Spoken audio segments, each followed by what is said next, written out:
First of all, thank you very much for the opportunity to present on some of the great work that's been done. I'm going to be largely presenting, as Nikki and Sahar kind of indicated. Really, I'm just sort of a person who got fortunate enough to sort of try to take over the torch that Murray's been carrying so well for so long. I hope it's okay, but I do, as a federal scientist, want to start by acknowledging the trauma inflicted by the residential school system, particularly in the wake of the discovery of so many unmarked remains at the sites of former residential schools. It is an immense and powerful tragedy, and I hope that we can all make space during this time to heal for those who've been harmed directly or intergenerationally, and to reckon with the institutionalized racism here in Canada and the role it has played in shaping our own privileges. I also want to gratefully acknowledge that I have the opportunity to live and work on the unceded and ancestral territories of the Coast Salish peoples, including the Musqueam, Tsleil-Waututh, and Squamish. And with that, I'll move on to some of the work we've been engaged in by showing off some of the mostly smiling faces of our team here at NRCan who make any of this possible.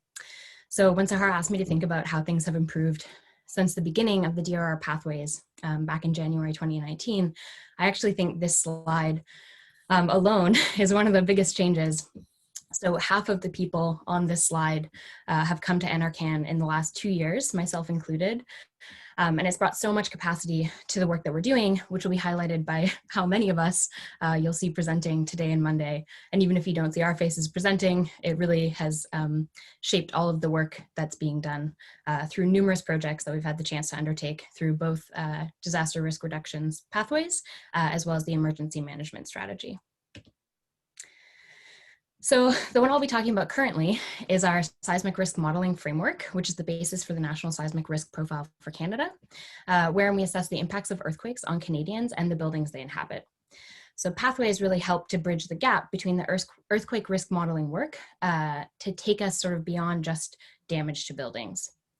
So for both the National Seismic Risk Profile and in general for our risk modeling work, there's 2 branches, both of which report on both the physical and social dynamics of risk. So the 2 branches are the probabilistic seismic model, which sort of looks at the probability of every earthquake that could possibly occur over different time horizons.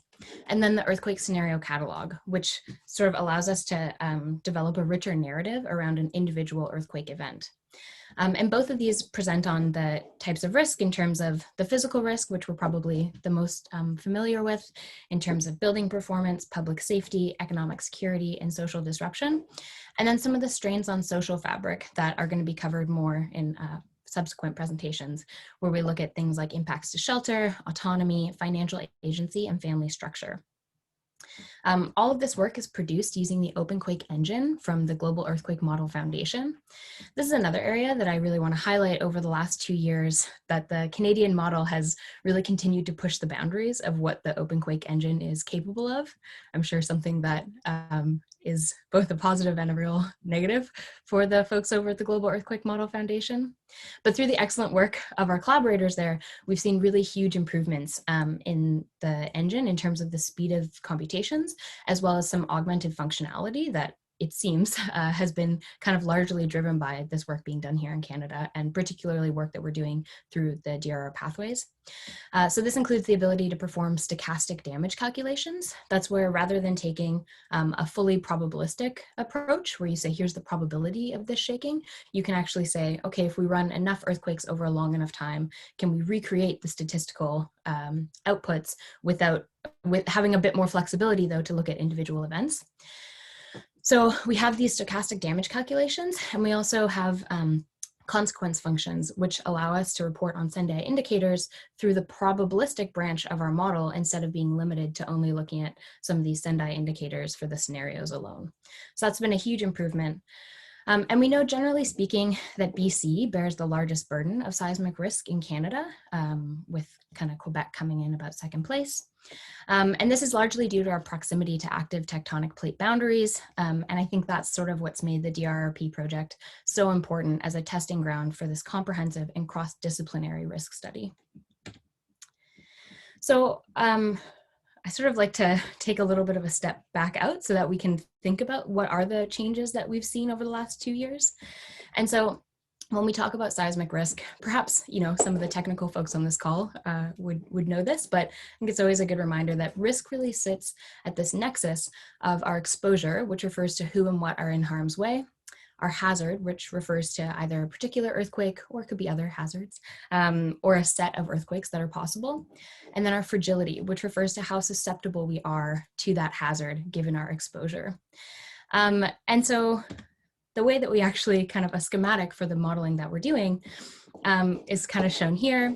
So we have our rupture or series of ruptures for a probabilistic approach. And then we have some ground motion prediction equations, which relate the rupture to the shaking at our site.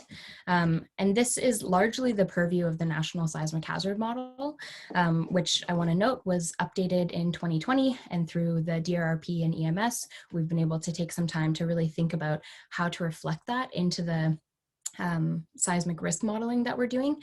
And again, this was one of those places where we really had to sort of push the engine in terms of what it was capable of and work through our partnership with GEM to make this feasible at all. From there, we also consider the site response, which is sort of like the soil's response to that earthquake shaking. And then we have our exposure, which is our, like I said, who and what are in harm's way. And so exposure, Phil Lister is going to talk more about that, so I don't want to underpin it, but just to highlight that that was also updated in 2020, or sort of, I think, iteratively updated, both in terms of our national exposure model and also some of the local exposure models that were developed just as part of the DRRP project. Finally, the last piece that we have to consider is our fragility. So again, these are the functions that relate the shaking to the amount of damage or economic losses that might occur.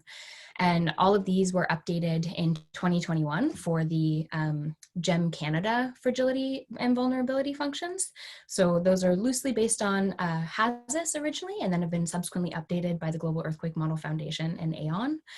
And then you're also going to hear, I think today or on Monday, from Anne Abrahams, who's been working on a specific BC set of fragility and vulnerability functions to even dial in further to say, what are the construction practices, what are the historical construction practices, and how does that influence our unique kinds of vulnerability here in BC? So what I hope this highlights is that really across the entire modeling process, we've seen really large and really important updates over the last 2 years. Some of the recent updates that maybe wouldn't have been covered in previous steering committee meetings, the biggest one I think is the push to really document the model, including the exposure and the multi-hazard risk.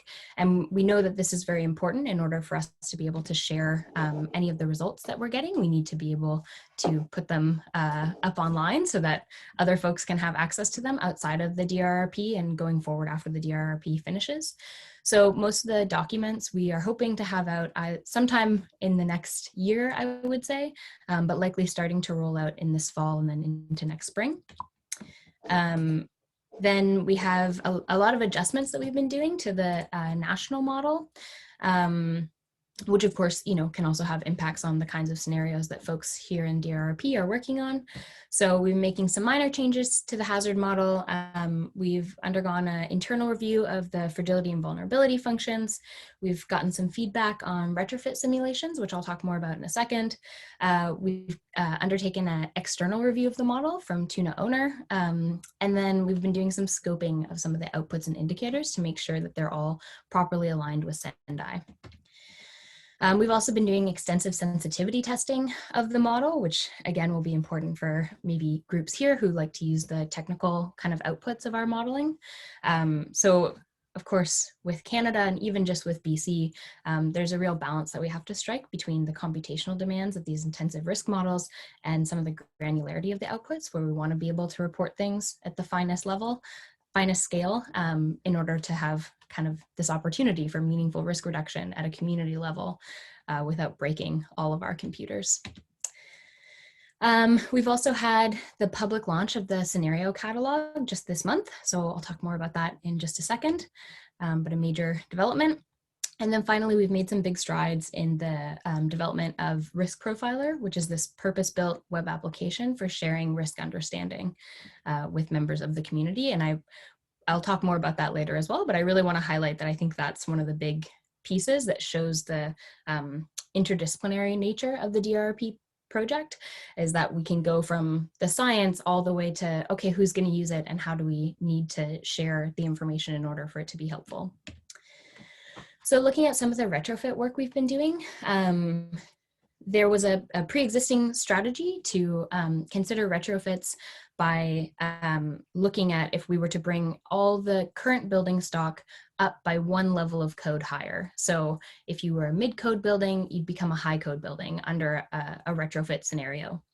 But we heard from many of the practitioners here on this call today that this might not actually be the most realistic, perhaps, or the most rigorous way to treat retrofits. And so we undertook just this year a program to try to maybe refine that a little bit further. So we solicited feedback from folks on this call, practitioners, as well as specifically targeted some feedback from practicing engineers who might have you know, a really good sense of not just like what are the retrofits that people are talking about, but what are the retrofits people are actually carrying out, and how do they align with our definitions of code levels. And so from that, we were able to develop a new strategy where rather than bumping things up by one level of code or two levels of code, we tried to more closely match the sort of the spirit behind retrofits, which would be to try to bring things to maybe a life safety sort of level. So high code buildings remain high code, no one's retrofitting those. Buildings with unreinforced masonry elements, so that's any unreinforced masonry building, as well as concrete and steel buildings which have unreinforced masonry walls. Those we say cannot meaningfully be retrofitted under this, you know, sort of simple retrofit simulation. So those can only go to a high code level. We recognize that buildings with certain occupancy types, such as hospitals and emergency response facilities, are likely to be retrofitted to a higher level by nature of their intended post-earthquake functionality. And so we assume that those will always be retrofitted to a high code, and all other buildings are unlikely to be retrofitted above a mid-code level, which corresponds to about 60 to 80% of the current design code. And so we think that this strategy marks something that's much more closely in line with how retrofits are actually being carried out, especially here in BC, and helps us to make this retrofit simulation a little bit more helpful and meaningful for the people who are trying to use it for policy development. As I mentioned, we've also released the scenario catalog. And so the idea with this scenario catalog is to provide sort of a consistent analysis methodology that allows us to look at different earthquakes and know that they were considered in the exact same way, so that we have the ability to really compare between the different outcomes. And so in that sense, we also provide a consistent set of outputs for all of the scenarios. We're starting to be able to provide information like some sort of measure of the likelihood of that earthquake of occurring, some, you know, kind of qualitative information such as, you know, what tectonic environment is this in, and how, you know, sort of how much should we worry about these, or how often, when did they most recently happen, to sort of help with some of that context piece that we've heard from our DRRP partners is really important. And along those lines, we've also done several presentations directly with practitioners, which I'll at least speak for myself that it's been really rewarding and also really informative for the work to hear directly from the people who are using these scenarios when they say, oh, this is what I need this number here, and please, you know, and these are the people you should also be sharing it with. I think that's been a huge benefit of this DRRP project. So there's some ongoing work. Right now, there's only one scenario in the catalog, but it is live at this link here. We've got an open file report, which is actually really kind of aimed just at practitioners. It says, here's the results and here's exactly how you use them. If you want to see this kind of map, here's how you make it. So it's very applied. And we're also doing some ongoing validation work. And then I just want to really quickly in the last 20 seconds, highlight some of the amazing collaborations that have come out of DRRP as well as EMS. And, you know, this isn't even an exhaustive list actually, but some of the main ones have been working with Finance Canada as well as the BCFSA for looking at some of the protection gaps and using our model to help inform some of that work or to shape where that work needs to go to be more helpful to Canadians. Being involved with Exercise Coastal Response 2022, which is a federal response exercise, We were involved in Public Safety Canada's All Hazard Risk Assessment, which again is a federal exercise in which they looked at the impacts of lots of different perils, not just earthquakes, and tried to find a consistent framework to rank them. We've got some work that we've been doing with the City of Vancouver, which I'm sure Micah will probably be speaking about, looking at some retrofit planning and site level risk assessment. We've been working with the University of British Columbia to develop Canada-specific fragility functions, which Anne will talk about, and then another collaboration with McGill University to start thinking about some of the impacts of induced earthquakes in northern BC. And with that, I'll throw up a few email addresses and some other links, and then I'll say thank you very much for your time.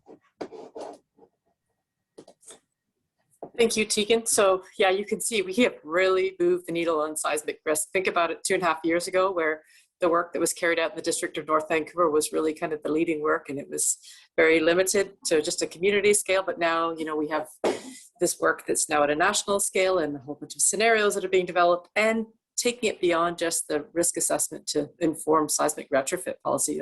It's pretty exciting. Yeah, so we have time for one question, but I also want to recognize before we move to that one question is that this work was also, I know this was funded through the DRR Pathways project, but it's to move it to the national scale and has been supported and funded. We were lucky to receive funding through the National Emergency Management Strategy through Budget 2019. We received funding for that. So it was allowed us to really move the needle on seismic risk. So if anyone has, we'll take one question before we move on to our next presentation. Is there someone who wants to ask Tiegan a question while we have her in the hot seat?